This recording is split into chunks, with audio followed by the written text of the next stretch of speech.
আসসালামু আলাইকুম। আজকে 11টার দিকে আমরা বরিশাল থেকে ঢাকার উদ্দেশ্যে রওনা দিয়েছিলাম।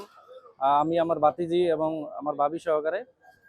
তো মাঝ নদীতে চাঁদপুরে আসার আগে ভাতিজি প্রচুর অসুস্থ হয়ে যায়। পরে আমরা বাংলাদেশ কোস্টগার্ডের সহযোগিতা নেই।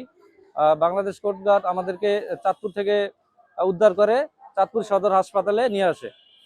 এই সহযোগিতার জন্য আমরা বাংলাদেশ কোস্টগার্ডের কাছে কৃতজ্ঞ এবং তাদেরকে আন্তরিকভাবে ধন্যবাদ।